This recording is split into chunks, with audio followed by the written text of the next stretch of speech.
নমস্কার বন্ধুরা, আজকে আমরা চলে এসেছি আমাদের প্রথম ট্রাভেল ব্লগ নিয়ে। অনেক দিন ধরেই ভাবছিলাম যে আপনাদের সাথে আমাদের এই সান্দাকফু ঘোরার একটা সুন্দর মুহূর্ত আপনাদের সাথে শেয়ার করে নেব, কিন্তু কাজের চাপে সময়ের অভাবে সেটা করা হয়ে উঠছিল না। কিন্তু এখন একটু সময় বার করে ভাবলাম আপনাদের সাথে সেই ঘোরার অভিজ্ঞতাটা একটু যদি শেয়ার করে নিই তাহলে আমাদেরও খুব ভালো লাগবে। এবং আমরা এবারে যে জায়গাগুলো গেছিলাম তার মধ্যে ছিল লেপচা জগৎ, টুমলিং, টংলু এবং অবশ্যই সান্দাকফু। আর এই সকল জায়গার যে ঘোরার আমাদের একটা অসাধারণ অভিজ্ঞতা এবং সর্বোপরি কাঞ্চনজঙ্ঘার যে রূপ আমরা দেখেছি তার সব কিছুই আপনাদের সাথে শেয়ার করে নেব। তাই আপনাদের কাছে অনুরোধ, ভিডিওটি শেষ পর্যন্ত থাকবেন এবং ভিডিওটি একটু বড় হতে পারে, তাই পুরোটা দেখবেন এবং জানাবেন কেমন লাগে। যাওয়ার দিন আমাদের ট্রেন ছিল শিয়ালদা স্টেশন থেকে। সেখানে পৌঁছে আমরা রাত্রি 10:05 দার্জিলিং মেল ধরেছিলাম। যেহেতু ট্রেনটি বেশ রাতে ছিল তাই জন্য আমরা বাড়ি থেকে ডিনার করেই ট্রেনে উঠেছিলাম এবং আমাদের ডেস্টিনেশন ছিল এনজেপিতে। দার্জিলিং মেলের অ্যারাইভাল টাইম ছিল 8টা, কিন্তু আমরা প্রায় আধ ঘন্টা আগেই সেখানে পৌঁছেছিলাম। আমরা একটি ট্রাভেল এজেন্সির সাথে গেছিলাম। ওখানে পৌঁছে আমরা সবাই ওই স্টেশনেই মিট করি এবং একটি জায়গায় খাওয়া দাওয়া সারি। আমাদের গ্রুপটির জন্য 3টি গাড়ি বরাদ্দ ছিল, যেটি করে আমরা রওনা দিলাম। আমার কন্যাটিও পথের ক্লান্তিতে গাড়িতেই ঘুমিয়ে পড়ল। শহরের কোলাহল পেরিয়ে ধীরে ধীরে আমরা প্রকৃতির সান্নিধ্যে প্রবেশ করলাম। যতদূর চোখ যায় শুধুই পাহাড় আর সবুজ, এবং এর পরবর্তীকালে আরও পাহাড়ের ঘনত্ব বাড়তে থাকলো। আমাদের প্রথম গন্তব্য ছিল লেপচা জগৎ। সেই উদ্দেশ্যেই আমরা প্রথমেই রওনা দিলাম। লেপচা জগৎ পৌঁছতে আমাদের মোটামুটি 2.5 ঘন্টা মতন সময় লেগেছিল। লেপচা জগৎ 2123 মিটার উচ্চতায় অবস্থিত। লেপচা জগৎ দার্জিলিং থেকে মোটামুটি 19 কিলোমিটার দূরে অবস্থিত। লেপচা জগৎ শব্দের অর্থ লেপচাদের বাসস্থান। সমগ্র জায়গাটি পাইন বন বেষ্টিত। কিন্তু ওই যে কপাল খারাপ, প্রথম দিন গিয়ে কাঞ্চনজঙ্ঘার কিছুই দেখতে পেলাম না। পুরো আকাশ, পুরো পাহাড় মেঘে ঢাকা। এই নিয়ে আমাদের 3 নম্বর বার নর্থ বেঙ্গল ভ্রমণ ছিল। প্রথম দুবার কাঞ্চনজঙ্ঘা মুখ গোমড়া করে বসেছিল, কিছুই দেখতে পাইনি। এবারও ভেবেছিলাম কপালটা বোধহয় খারাপ, তিনি আমাদের মুখ দেখাবেন না।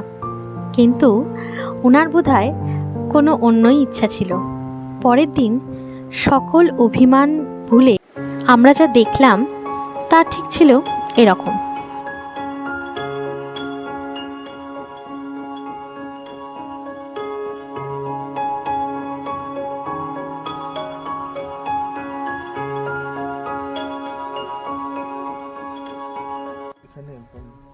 এটুকু বলতে পারি জীবনের সবচেয়ে বড় এক্সপিরিয়েন্স আমার। মানে যেন মনে হয় দেখাচ্ছি তো সেই জন্ম সার্থক হয়ে গেছে।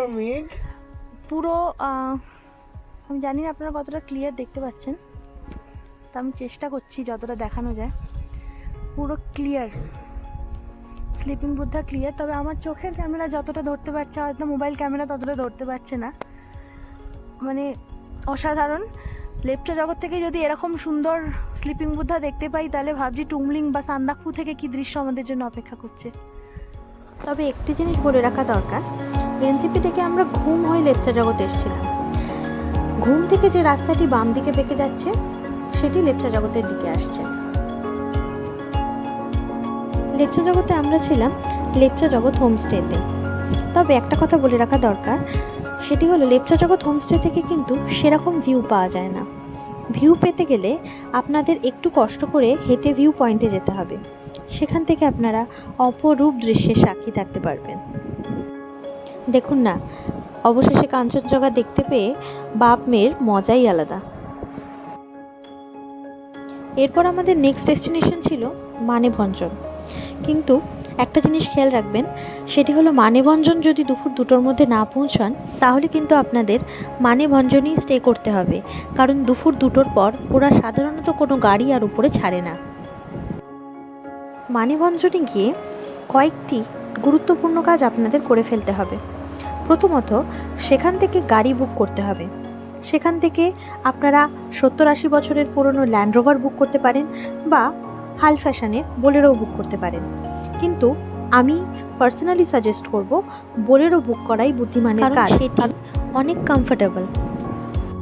টুমলিং পর্যন্ত বোলেরো বা ল্যান্ড রোভার যাই নিন না কেন, আপ ডাউনের জন্য 2500 টাকা গাড়ি ভাড়া পড়ে, এবং গাড়ি যদি এক রাতের জন্য হল্ট করে তাহলে আপনাকে অতিরিক্ত 1500 টাকা দিতে হবে। সান্দাকফু পর্যন্ত এই ভাড়াটি হয়ে যাবে আপ ডাউনে 5500 টাকা এবং প্রতি রাতের জন্য অতিরিক্ত 1500 টাকা করে। তবে আমি বলবো এক রাতের জন্য আপনারা টুমলিং স্টে করে তারপর সান্দাকফু যান, তাতে প্রকৃতির সাথে আপনাদের শরীরটা অনেক খাপ খেয়ে যাবে এবং আপনাদের শ্বাসকষ্টের সমস্যা অনেক কম হবে। তাই এক রাত্রি টুমলিংয়ে থেকে নিজের শরীরকে প্রকৃতির সাথে খাপ খাইয়ে নিন এবং তারপর রওনা দিন সান্দাকফুর উদ্দেশ্যে। আমরা টুমলিং যাওয়ার পথে অনেকগুলো সাইট সিইংও করে ফেলেছি, যেমন ওই ধরুন পথেই পড়বে চিত্রে, তারপর পড়বে টংলু, এইটা যেমন চিত্রে। মানেভঞ্জন থেকে চিত্রে আসতে মোটামুটি আধ ঘন্টা মতন সময় লাগে। চিত্রের মূল আকর্ষণ হলো এখানকার চিত্রে মনাস্ট্রি। এটি বহু পুরনো একটি মনাস্ট্রি।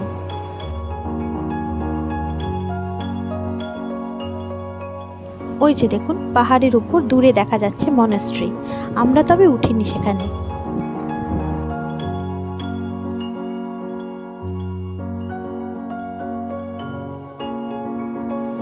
চিত্রের অসম্ভব সুন্দর মনোরম দৃশ্য আপনার মন ভরিয়ে দেবে।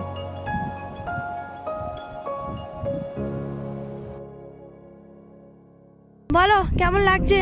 দারুণ দারুণ, একদিকে পাইন ফরেস্ট আর অন্যদিকে তুষার শোভিত কাঞ্চনজঙ্ঘা, ভাবাই যায় না।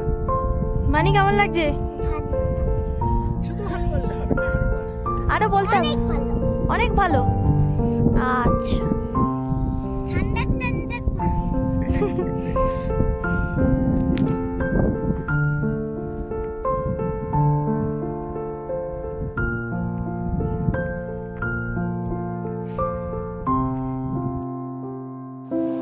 চিত্রের পর থেকেই আপনারা খেয়াল করবেন যে সবুজের অংশ অনেক কমে কাঁটা ঝোপঝাড় বিশিষ্ট গাছের পরিমাণ অনেক বেড়ে গেছে। এর পরের উদ্দেশ্য ছিল আমাদের টংলু। টংলুতে একটি ভিউ পয়েন্ট আছে, সেখানে দাঁড়িয়ে অসম্ভব সুন্দর কাঞ্চনজঙ্ঘা দেখা যায়। এখন আমরা আছি টংলুতে, তো এখান থেকেও স্লিপিং বুদ্ধা খুব ভালো, দারুণ দেখা যাচ্ছে। আমাদের মুখের ওপর রোদ পড়ায় আমাদের মুখগুলোর অবস্থা দেখুন না। টংলু থেকে টুমলিং 2 কিলোমিটার এবং টংলু থেকে সান্দাকফু মোটামুটি 20 কিলোমিটারের মতন। এবার আমরা ঢুকছি টুমলিংয়ে। রাস্তাটা দেখুন, যেন মনে হচ্ছে চীনের প্রাচীর।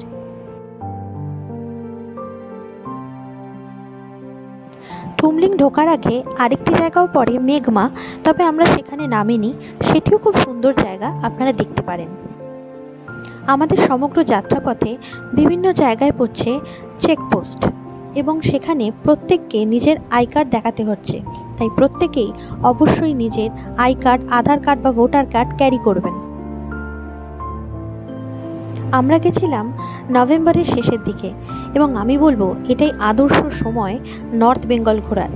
এই সময় ঠান্ডাটা যেরকম পাবেন কিন্তু বরফ সেরমভাবে পাবেন না, কিন্তু আকাশ পরিষ্কার পাবেন এবং সান্দাকফু থেকে যে দৃশ্য আপনারা দেখতে পাবেন সেটা সারা জীবন ভুলবেন না। সান্দাকফু কেন, আমরা টুমলিং থেকে যা দৃশ্য পেয়েছি সেটাই আমরা ভাবতে পারিনি।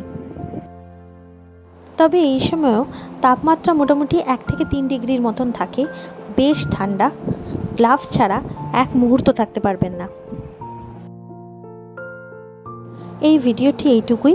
পরের পর্বে আমরা দেখাবো টুমলিংয়ে আমরা কোথায় ছিলাম এবং টুমলিং থেকে সিঙ্গালীলা ফরেস্ট হয়ে আমরা কিভাবে সান্দাকফু গেলাম, সান্দাকফুতে আমরা কোথায় ছিলাম এবং সেখান থেকে কাঞ্চনজঙ্ঘাকে ঠিক কিভাবে দেখলাম। তাই পরের ভিডিওটিও দেখবেন প্লিজ।